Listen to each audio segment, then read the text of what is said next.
Koalisi Ojol Kompas 08 mendeklarasikan dukungannya kepada Ketua Umum Partai Gerindra Prabowo Subianto. Bahwa kita dengan ikhlas ojol-ojol seluruh Indonesia akan mendukung dan berusaha memenangkan Bapak Prabowo Subianto untuk menjadi Presiden Republik Indonesia yang ke-8. Pemirsa, siap-siap ojek online tidak akan lagi bisa menikmati BBM bersubsidi Pertalite. Menteri SDM Bahlil Lahadalia menyebutkan bahwa kendaraan berplat kuning yang boleh isi BBM bersubsidi. Yang berhak menerima subsidi adalah kendaraan yang berplat kuning. Mau angkot, transportasi, supaya apa? Harganya, transportasinya nggak boleh naik. Harga angkutannya nggak boleh naik. Kalau angkutan barang yang berplat hitam, ya rubah ke plat kuning.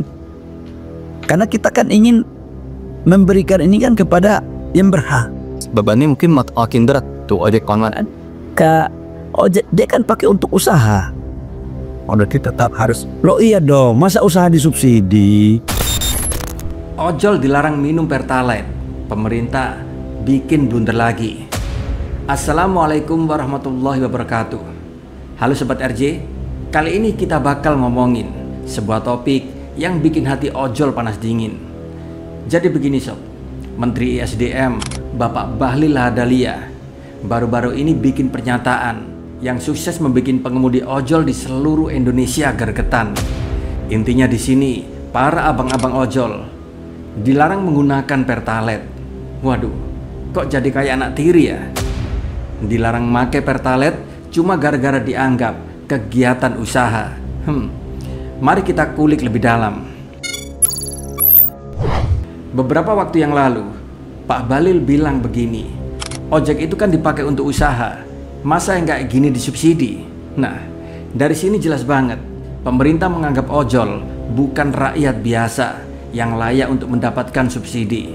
Untuk itulah ke depan ada rencana bensin bersubsidi atau Pertalite tidak berlaku buat para abang ojol. Tapi sob, sadar nggak sih pemerintah kalau mayoritas driver ojol itu hidupnya pas-pasan? Kalau subsidi dicabut buat para ojol, apa mereka bakal kuat beli BBM non subsidi yang harganya selangit? Pernyataan dari Bahlil ini pun kian semakin absurd. Kalau kita lihat data dari Badan Pusat Statistik atau BPS pada tahun 2023, ada sekitar 70% pengemudi ojol saat ini berpenghasilan di bawah UMR. Jadi kalau mereka harus beli BBM mahal, apa kabar dompet mereka? Apakah mereka mampu? Jangan-jangan nanti uang hasil narik pun bakal habis cuma buat isi bensin. Aturan apa lagi ini Bapak Menteri yang terhormat, Bapak Bahlil? Kok salah? Pak Bahlil? Salah. Pak Bahlil, kenapa Bapak nggak pro ke kaum kecil seperti kami? Bapak pikir ojol dan driver itu penghasilannya banyak? Bapak pikir ojol dan driver itu punya uang berlebih sampai tidak boleh pakai BBM subsidi?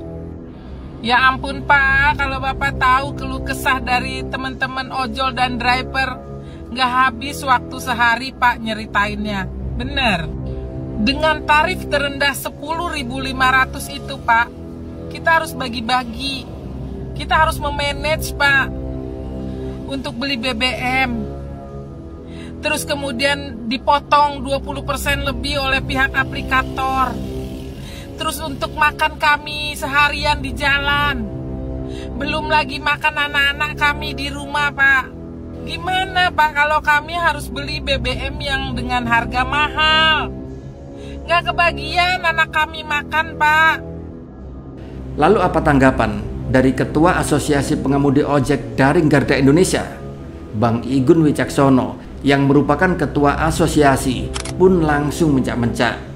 Bang Igun pun bilang bahwa pernyataan Pak Menteri ini nantang para ojol untuk demo besar-besaran. Wah, bayangin aja sob, kalau ribuan ojol turun ke jalan, tentu saja Jakarta bisa macet total.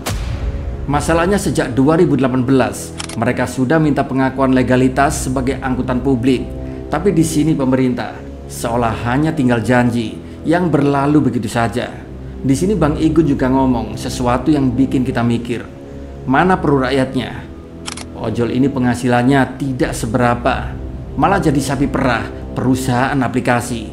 Dan sekarang pemerintah di sini mau peras lagi, kata Bang Igun penuh emosi. Tapi memang ada benarnya ya, kalau pemerintah benar-benar peduli sama rakyat kecil, mestinya ojol ini dimudahkan, bukan malah dipersulit. Sobat RJ semua, yang bikin tambah gemes, ini semua terjadi di masa pemerintahan yang katanya pro dengan rakyat. Prabowo pun berkali-kali bilang akan pro terhadap rakyat kecil. Bahkan dirinya berkata rela mati demi untuk rakyat kecil. Dari umur 18 tahun saya siap mati untuk rakyat.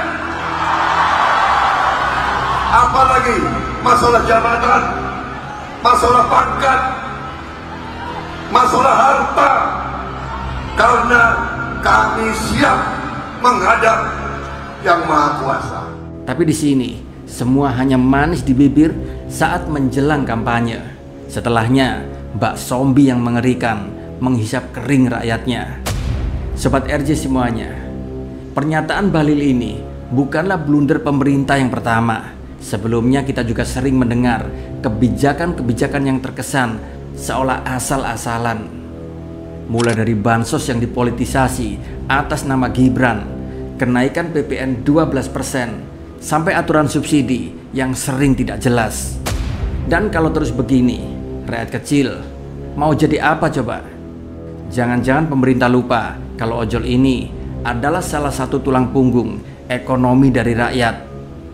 Buat para pejabat yang terhormat, coba deh lihat ke bawah sebentar saja. Ojol ini bukan sekedar pengemudi motor yang hanya antar makanan ataupun penumpang. Mereka adalah bagian roda ekonomi yang telah membuat negara ini jadi jalan.